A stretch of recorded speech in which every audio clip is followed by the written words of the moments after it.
Hey everybody, it's Beth. Welcome to Infinite Garden. This week I'm going to be sharing with you all of the products I used up in the month of April as part of my 6-month no-buy period. If that sounds interesting to you, please stay tuned.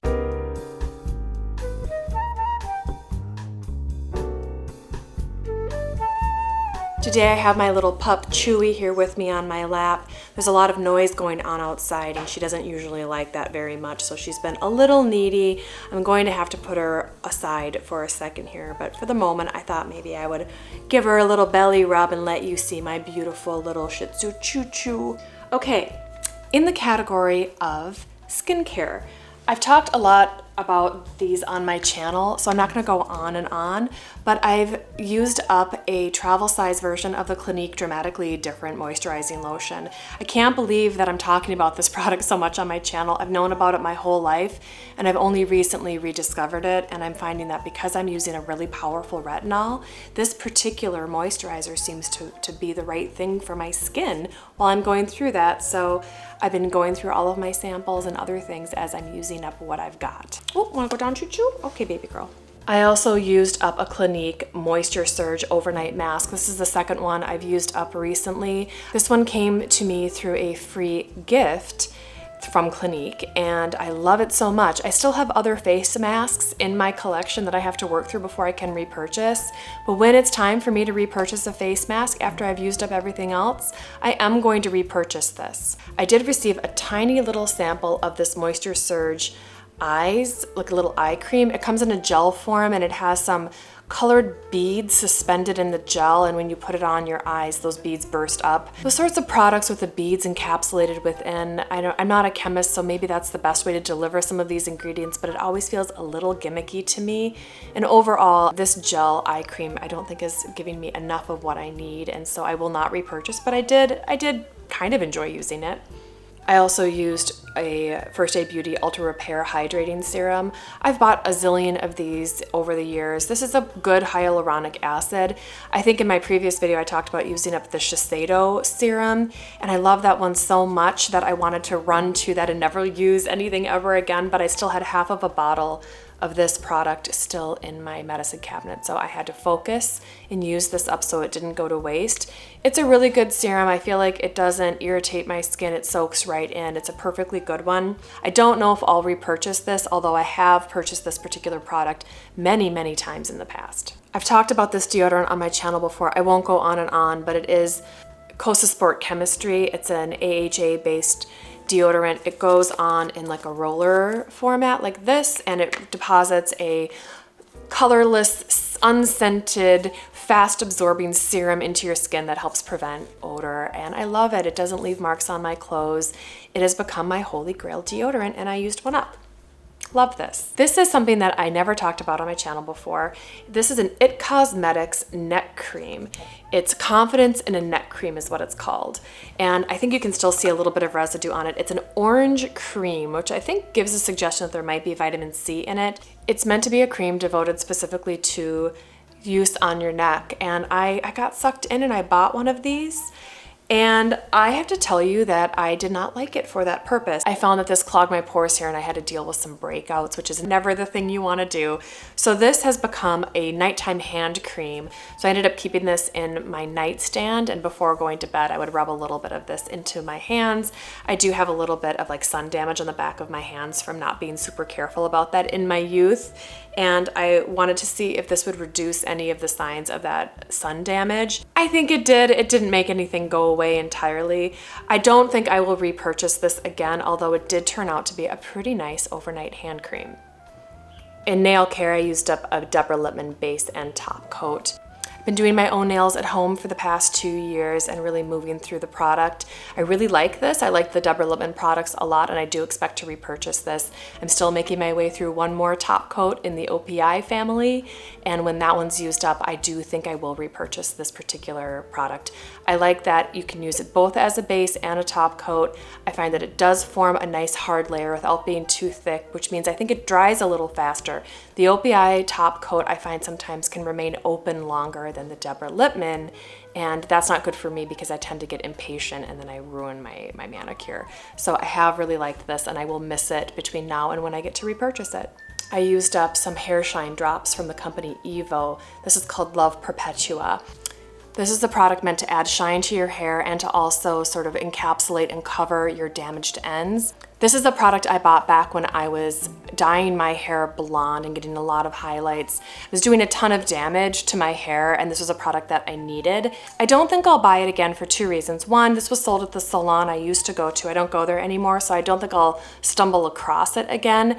And so I doubt that I'll go looking to order it. I would rather use one of my hair oils that I like, that I think helps promote hair health now that my hair isn't nearly as damaged as it used to be. However, if you do have very damaged ends that lack shine and you want to add shine, this is an effective product. I will say that my hairdresser Amy and I used to refer to these as weed drops because they do have a bit of a cannabis note. That may be up your alley, no judgment of course, but that is a notable feature of this product, is that it has kind of a bit of a dank vegetal smell. I also used up a sample of Aveda's Invati Advanced. This was just a sample that came to me. It was a hair and scalp mask. It was a cream, it's a cream product. You can kind of see it here, that goes on when your hair is wet after shampooing. And it seemed like a really good product. I don't think I can fairly evaluate it after a single use here. I do like Aveda's products. I do think this one seemed like a nice, rich, moisturizing mask. I'm definitely curious from anyone out there if you've used these Aveda products. It seemed good, but I only had this one use in a sample, but I did use it up. I used up an Anastasia Beverly Hills brow gel. I'm sure a lot of you are familiar with it. It's a clear brow gel, and it seems to go on and on forever. Even when I feel like this one must be empty, I can still put it on and get some brow hold for it. So this I think I'd had forever, but it finally went dry. This is a product I've bought many, many times. I consider it a staple. I am, however, going to open myself up to learning more about drugstore brow gels. I don't know that I need to spend ABH prices for a brow gel. Right now I'm wearing the Glossy Boy Brow and I'm reconnecting with that product. I do find that it really does fluff up my eyebrows. The ABH brow gel does offer excellent hold, kind of like a rigid gel hold, and I do think it's a good product. I could repurchase, it might happen. I do have one mini size in my collection right now, so the next brow gel after I use up this Glossy Boy Brow, I will be going back to an ABH brow gel product that's in my stash. After that, I'm not sure. I'm super open to hearing from you about which brow gels you like, especially if you know of a good deal or a great drugstore product. I've bought this over and over again. I'm super open to exploring what else is on the market. I really want to hear your thoughts. Sticking with the tubes, I have 3 mascaras. I've talked at length about this Clinique High Impact mascara. This one is a large sample size that came out of a free gift. I love this mascara. I have 3 more of these little small sizes, so I'm set for the rest of the year for mascara. Plus I have other ones as well. I've completely overbought in the category of mascara. So I used this one up. I loved it. I do look forward to opening up my next one and getting back into it. Okay, I also used up a different Clinique mascara. It's this one. I'm going to have to put the name of it on the screen because I can't remember which one this is. But this one is a different formula. The High Impact mascara gave a thick, rich, apparent mascara formula. This one was a little bit more subtle and kind of glossy. It didn't quite clump up the same way, which I'm sure a lot of people would like. I can see why someone would like this. For me, I felt a little bit that it had less impact than I was looking for out of a mascara. However, it is a very nice formula and it was fun to test it. I don't think I'll repurchase. I also finished an Hourglass Caution Extreme Lash Mascara. This one is a big glam mascara. You can kind of see the brush is like this. This one I would say is kind of comparable to Dior Show, maybe to Pat McGrath's Dark Star. I thought it was pretty good, but also not a lot to write home about. In the category of high glam mascaras, Pat McGrath's Dark Star has my heart, although I do think this Hourglass formula is very, very nice and I was happy to try it out. I used up this sample from AERIN. This is a rose lip mask. I love this. I love this product. I put it on my list of things to buy in the future because I really think this is lovely. I don't have any need to restock any lip care products at the moment, but I wanted to put a pin in the fact that I thought this was beautiful. Beautiful smell, beautiful shade. The bottle looks very beautiful when you do buy a full-sized. I enjoyed every second of using that product. I also finished up a Pat McGrath balm. This is the clear balm. You can see, this is so funny. You can see that I actually like dug into this with a brush and in some cases my pinky. This is a clear balm that Pat McGrath sells in this fabulous, fabulous white case with the gold lips. This is a lovely product to apply to your lips before lipstick. You don't necessarily even have to dab it off when it comes time to apply your lipstick. If you apply this ahead of time, I find it really nourishes the lips, but it doesn't leave behind a slicky thing that has to be dabbed off in order for lipstick to stay on. I know it's a luxury, I just love it. There's also something just so right about reaching into my bag and pulling out this fantastic, cheeky, beautiful bullet whenever I want to moisturize my lips, and I just didn't want to be without one, so I've got another one in my collection. Okay, finally, two products I don't love as much. This one I know is a fan favorite, so I'm not going to talk smack about it necessarily, but this is an eye primer sample from Anastasia Beverly Hills. Is it? Yeah, Anastasia Beverly Hills eye primer. The color of the formula is this sort of like pinky peach color, and that's my issue with it. I think the formula itself really does provide a nice base, and if this particular color worked well with your coloring, when I'm looking at it here, it really does look very neutral to me, but then when I put it on my skin, you can kind of see it winds up having kind of a ghastly sort of color, which I know you put eyeshadow over it, but I have other eyeshadow primers that work really well and don't kind of create a ghastly effect that I have to reverse. So there's still product in this little tube, but I'm not going to use it up and I won't repurchase. Finally, I have a sample size of a Laura Mercier translucent powder. This is not the normal translucent setting powder, which I use and love.